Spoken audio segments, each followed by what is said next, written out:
La furia de Namek explotó en SH Figuarts, con una figura pensada para capturar a Goku en uno de los momentos más intensos de Dragon Ball Z.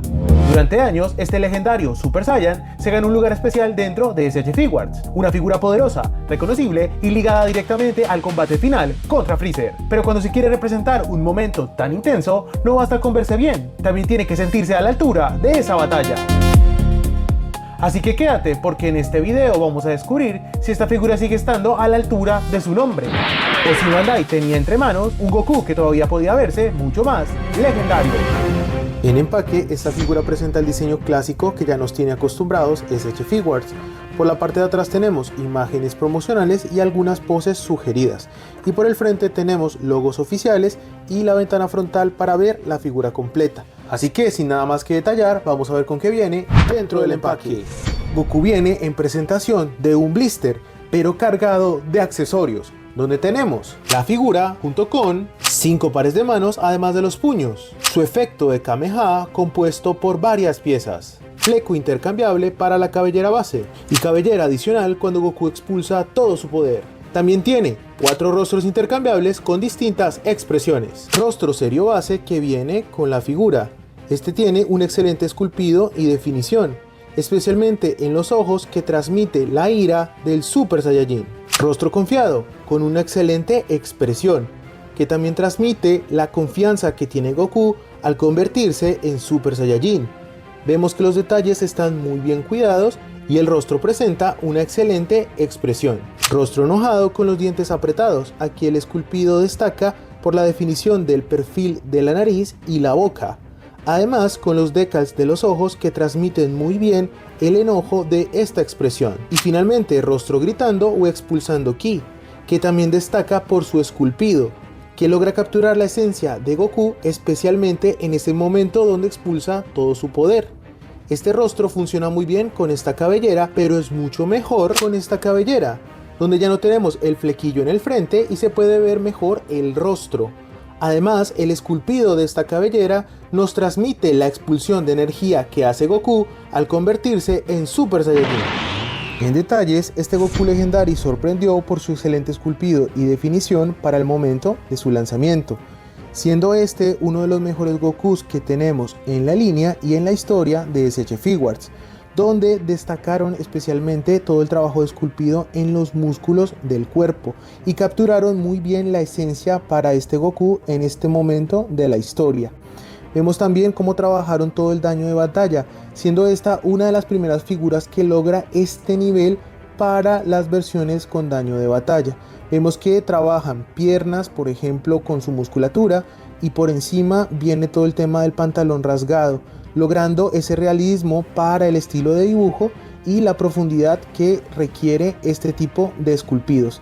También vemos aquí cómo logran estos agujeros o cómo integran muy bien partes del pantalón rasgado con las piernas, incluso con las articulaciones. En la parte de los rostros, tengan en cuenta que esta figura fue lanzada en 2023, fue ya desde ya el inicio a lo que tenemos hoy en día en cuanto al esculpido de rostros, y desde ese punto sorprendió bastante. Además del tema de la cabellera, esta cabellera se encuentra en un punto donde capturan muy bien la esencia y el estilo del dibujo de Akira Toriyama. Vemos estos puntos angulares del cabello, además de algunos surcos. En el mercado hoy actualmente podemos ver muchas versiones de estas cabelleras que tratan de capturar esa esencia, pero me parece que algunas están sobreesculpidas, exagerando estos surcos y exagerando los ángulos del cabello. No quiero decir con esto que esta cabellera sea perfecta, porque para eso hay muchas versiones alternativas, pero esta me parece que aún sigue siendo muy buena porque encuentra ese punto medio para capturar la esencia específica de este Goku. En cuanto al molde que usaron, este es un 3.0, pero ya se encontraban aquí partes de lo que hoy vemos en las 3.5.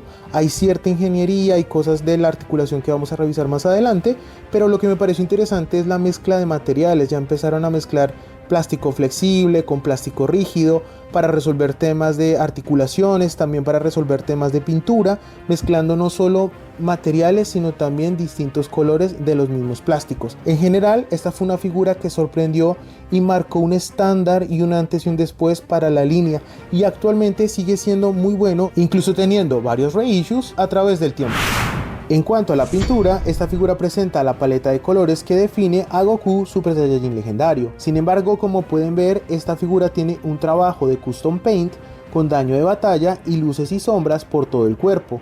Este trabajo no lo hice yo, sino un artista coreano que se llama Bad Bear Custom, que les dejo el perfil en la descripción y aquí en pantalla. La estética de este artista me sorprendió mucho porque logra capturar esa esencia de Dragon Ball Z y se adapta muy bien a las figuras de Bandai.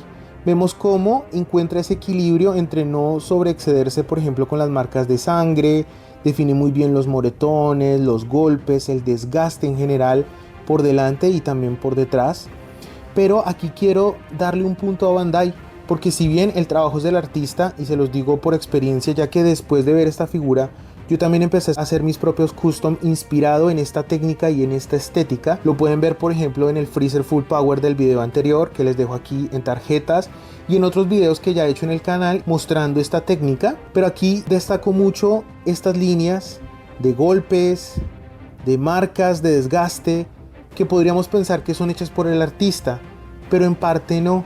SH Figuarts esculpió estas líneas, por ejemplo, esta de aquí abajo está esculpida, esta también, y lo único que hacemos nosotros como artistas es repasar esas zonas con pintura roja en este caso, para definir esos puntos de daño de batalla. Incluso, por ejemplo, aquí vemos, aquí le faltó haber pintado porque en el esculpido se ve las líneas de daño de batalla. Entonces eso me parece buenísimo porque SH Figuarts ya nos da una guía para facilitar de cierta manera este trabajo de personalización de daño de batalla, y también nos dice que podrían haber hecho ellos mismos este trabajo porque ya lo habían pensado desde el esculpido, pero vemos que la figura original es completamente limpia en ese aspecto y pierde un poco parte de ese desgaste que requiere justamente esta versión de Goku. Por eso a veces me parece un poco sorprendente porque Bandai y SH Figuarts no han hecho estas versiones con un muy buen trabajo de pintura que podrían darle un realce y un aspecto mucho más interesante a la figura. También hay que mencionar que hay partes que realmente no existen, por ejemplo aquí en el rostro tenemos este daño de batalla en la cara que recuerda de cuando Freezer le lanza un disco a Goku, y todo eso sí ya es parte del trabajo del artista. Entonces podríamos decir que esta figura, por ser custom, pues destaca por muchos aspectos y porque realmente realzan al personaje, pero teniendo en cuenta que la versión original y de fábrica no tiene nada de esto y pierde mucho de la esencia y del potencial que tiene la figura. Aquí me interesa mostrarles es que la figura realmente tiene mucho potencial cuando se trabaja de una manera óptima y se llegan a este nivel en cuanto a su definición. Con respecto a la calidad, esta figura es bastante buena y maneja un estándar que ya nos tiene acostumbrados SH Figuarts. Sin embargo, fue muy criticada en el momento de su lanzamiento porque fue fabricado en Vietnam y ahí han tenido muchos problemas de control de calidad inicial. Por eso mismo ha tenido varios reissues donde tratan, por ejemplo, de solucionar el tema de la diferencia de color entre el pecho y el resto del cuerpo, pero es un tema que aún no se alcanza a resolver. Incluso aquí con el custom que tiene no se alcanza a igualar y sí se puede ver un poco, de hecho en este caso es más en cámara que en persona, que hay una diferencia en cuanto a las tonalidades. Aparte de eso, la figura tenía un tema de la longitud del cuello y se han hecho bastantes adaptadores para extender el cuello y modificarlo, pero ya eso va en temas personales. A mí me parece que está en su justa proporción. Goku, por lo musculoso mamado que se ve para esta representación, pues justo por eso el cuello empieza a tender a ser un poco más corto, aunque sí sería muy bueno que tuviera el sistema de los nuevos Gokus con la extensión de cuello, que aquí nos permitiría pues mejores poses. Pero en general es una figura que logra cubrir muy bien todo el tema de control de calidad y con unos excelentes materiales, a lo cual ya nos tiene acostumbrados SH Figuarts. Continuando con la escala, este Goku Legendary se integra muy bien con otras figuras clave de Dragon Ball Z dentro de SH Figuarts.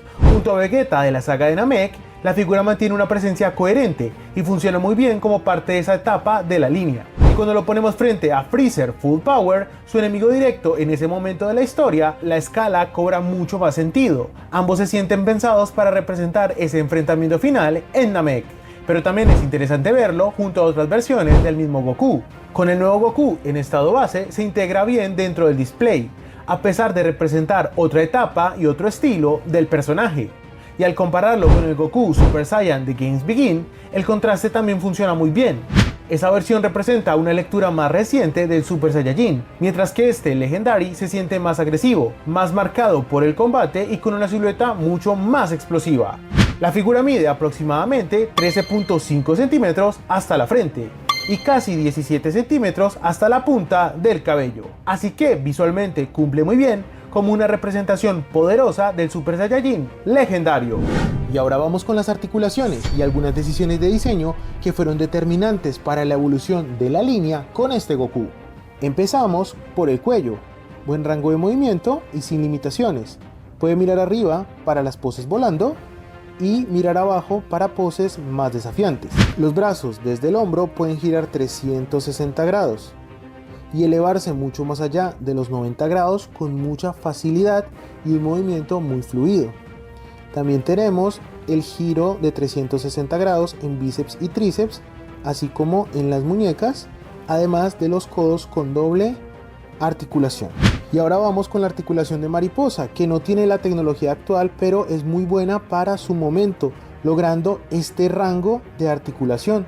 También vemos aquí cómo esta pieza cubre muy bien el gap que ocurre cuando abrimos la articulación, y lo podemos ver incluso también por este lado, logrando cruzar los puños de una manera sorprendente y extrema para Goku. Y ahora vamos con el torso, que puede moverse para adelante con este rango y para atrás, donde además desde el diseño cuidan muy bien todos los gaps y hacen que la continuidad del abdomen funcione para que el diseño de la figura se vea bastante óptimo. La cintura puede girar 360 grados sin restricciones. También tenemos un ball joint que le permite girar en todas las direcciones. Las piernas logran un split excelente de 180 grados con un rango muy amplio de movimiento. Además, las piernas pueden girar en su propio eje por esta articulación. Se elevan mucho más allá de los 90 grados y de una manera fácil. Y las rodillas tienen doble articulación, donde destaco mucho el diseño de la rodilla porque se integra bien al resto del cuerpo. Finalmente, los tobillos giran 360 grados de una manera fluida, se mueve para abajo, se mueve para arriba, pero además este movimiento del pie es sorprendente porque permite mucho ángulo y articula la punta del pie. Después de revisar la figura completa, creo que este Goku Legendary sigue demostrando por qué se ganó un lugar tan importante dentro de SH Figuarts. Casi 3 años de su primer lanzamiento todavía sorprende por la presencia que tiene en mano y por la fuerza con la que representa uno de los momentos más icónicos de Dragon Ball Z. En una línea donde Bandai ha lanzado tantas versiones de Goku, esta figura mantiene una identidad muy clara. No se siente como otro Super Saiyan más, sino como una versión construida alrededor de la furia, el desgaste y la intensidad de Namek. También hay puntos que hoy se notan más. Algunas diferencias de color, ciertos detalles de acabado y decisiones de pintura hacen que la versión oficial no siempre aproveche todo lo que el molde ya tenía marcado. Y justo ahí el trabajo de custom y repaint deja ver algo importante. Bandai tenía una base muy fuerte, pero esta figura todavía podía expresar más daño, más desgaste y más poder. Así que, ¿sigue siendo legendario? Para mí, sí, porque captura muy bien la esencia de ese Goku y cuando ves todo lo que el acabado puede sacar de este molde, queda claro que Bandai tenía entre manos una base muy buena, una figura que ya era grande pero que todavía podía verse mucho más legendario. Y ahora me gustaría saber tu opinión. ¿Para ti este Goku Legendary sigue siendo una figura imprescindible dentro de SH Figuarts? ¿O crees que Bandai todavía podía llevar más lejos el acabado oficial? Te leo en los comentarios. Y si este análisis te ayuda a mirar la figura con más detalle, apóyame con tu like, suscríbete al canal y acompáñame en las próximas reviews. También te dejo en la descripción los links a mis otras redes sociales y al canal de noticias en Instagram, donde seguimos de cerca lanzamientos, preventas y novedades del mundo del coleccionismo. Y recuerda, en Pikmin Collectors cada figura cuenta su propia historia.